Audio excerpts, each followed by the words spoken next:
नमस्कार दोस्तों, मेरा नाम है मनोज और स्वागत है आपका सिटी एक्सप्लेन में। दोस्तों, इस वीडियो में हम बात करने वाले हैं बीकानेर शहर के बारे में कि क्या था इस शहर का इतिहास। दोस्तों, बीकानेर को अलमस्त के नाम से भी जाना जाता है। अलमस्त इसलिए क्योंकि यहाँ के लोग बेफिक्र होकर अपना जीवन यापन करते हैं। बीकानेर का प्राचीन नाम जांगल प्रदेश तथा उनकी राजधानी अहिछत्रपुर थी।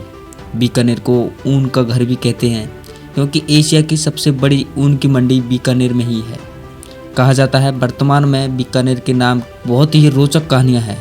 दोस्तों, जब बीकानेर के राजकुमार राजा बीका करनी माता के आशीर्वाद से बीकानेर की स्थापना और अपने लिए महल की जगह पसंद करी थी, वह जगह जाट जाति के नेरा नामक व्यक्ति जो कि गोदारा गोत्र के थे, उनका पशु का बाड़ा था। नेरा जी ने बीका जी को वह जगह एक शर्त पर दी थी कि उसका नाम भी नए राज्य के नाम में हो।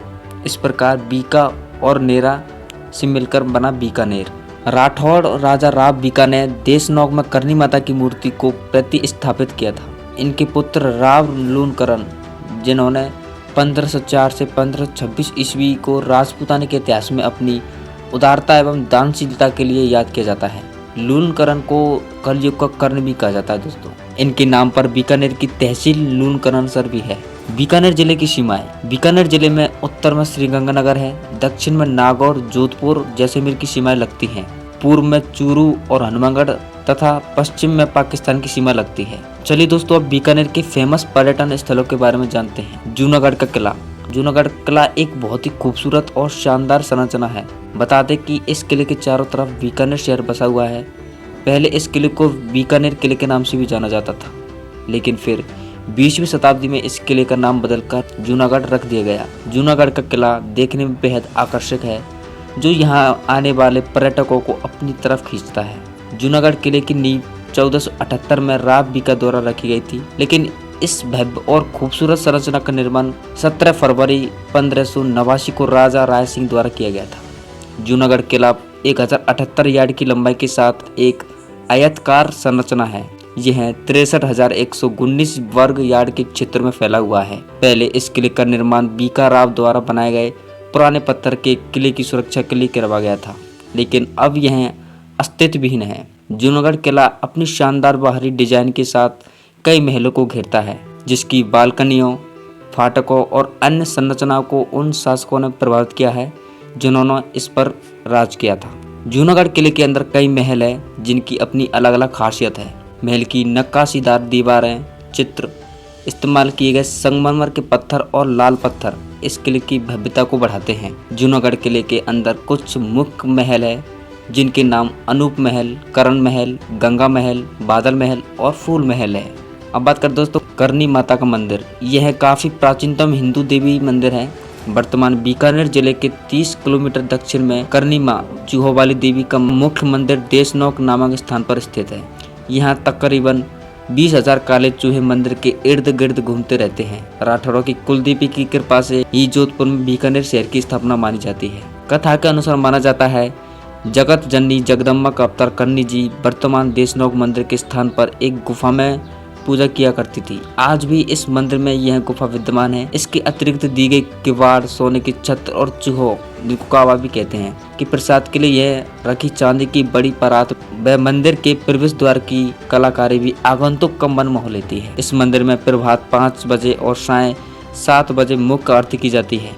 कहा जाता है कि यदि दर्शनार्थी यहाँ पर सफेद चूहों का दर्शन कर ले तो वह बेहद मंगलकारी या शुभ होता है। इस मंदिर के गर्भगृह एवं निर्माण का श्रेय बीकानेर के जनप्रिय शासक गंगा सिंह ने करवाया था। इंडो इस्लामिक मुस्लिम राजपूत की मिश्रित शैली में बने इस मंदिर का दरवाजा चांदी का है। चैत्र एवं आश्विन माह के नवरात्र में देशनौक में विशाल मेला भरता है।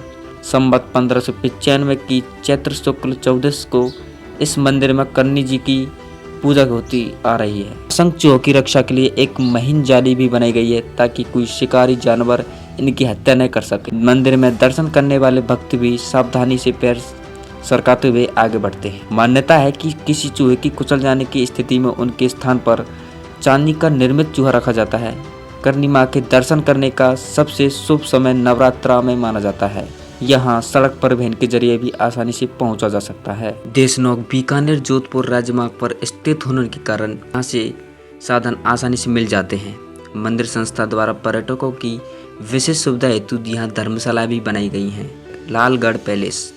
कहा जाता है कि लालगढ़ पैलेस का निर्माण 1902 से लेकर 1926 के बीच महाराज गंगा सिंह के द्वारा किया गया था। इस पैलेस के बारे में बोला जाता है कि 20वीं शताब्दी में बनने वाला लालगढ़ एक ऐसा पैलेस है जो आज भी वैसी ही है।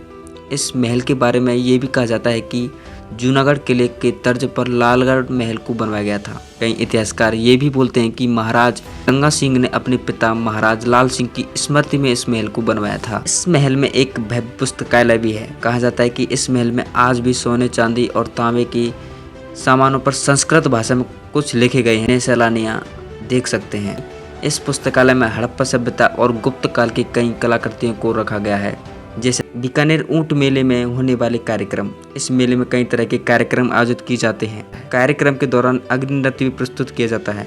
इस महोत्सव में आयोजित होने वाली ऊंटों की दौड़ मेले का मुख्य आकर्षण होता है। पर ऊंटों के अलावा यहाँ एक आकर्षण और होता है, जिसे रोबीलें कहा जाता है।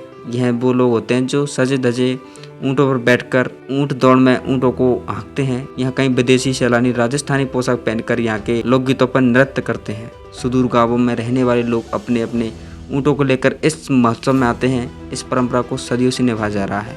तो दोस्तों, ये तो हो गए बीकानेर के पर्यटन स्थल। अब बात करते हैं बीकानेर के प्रसिद्ध खान पान के बारे में। बीकानेरी भुजिया मेरी फेवरेट नमकीन है। इस क्रिस्पी और टेस्टी नमकीन पर दुनिया की सारी खुशियाँ बारी जा सकती है। मेरी इस बात से बीकानेरी भुजिया के चाहने वाले जरूर सहमत होंगे। कई बार इसे खाते हुए मैंने सोचा कि कब ये हमारे नाश्ते का हिस्सा बनी। मेरी इसी चाह ने मुझे गूगल की गहराई में गोता लगाकर बीकानेरी भुजिया का इतिहास निकालने का प्रेरित किया। चलिए मिलकर बीकानेरी भुजिया के इतिहास पर भी एक नज़र डाल लेते हैं। थोड़ी रिसर्च करने पर पता चला कि बीकानेरी भुजिया जैसे हम चाय, मिठाई या फिर किसी अन्य भारतीय पकवान के साथ बड़े चाव से खाते हैं, उसका इतिहास राजा महाराजा से जुड़ा है। इसका ताल्लुक राजस्थान के बीकानेर शहर से है। इसका इतिहास करीब 150 वर्ष पुराना है। बीकानेर की रियासत की राजधानी रहे इस शहर की स्थापना 1482 में राजा राव बीकानेर की थी। बीकानेर रियासत के प्रसिद्ध राजा थे महाराजा डूंगर। 1887 में पहली बार बीकानेर भुजिया का निर्माण उन्हीं के शासनकाल में हुआ था। उसके बाद इसका स्वाद लोगों की जुबान पर ऐसा चढ़ा कि ये पूरे भारत में प्रसिद्ध हो गई। इसके अलावा बीकानेर में मावे की कचौरी, दाल बाटी, रसगुल्ले बहुत ही प्रसिद्ध माने जाते हैं। दोस्तों, आप बीकानेर शहर में देश के किसी भी कोने से आ सकते हैं। यहाँ आप हवाई मार्ग, रेल मार्ग या सड़क मार्ग से भी आसानी से पहुँच सकते हैं। तो दोस्तों, आपको वीडियो कैसी लगी कमेंट बॉक्स में ज़रूर बताएं और ऐसी वीडियोज़ के लिए हमारे चैनल को सब्सक्राइब कर लें। धन्यवाद।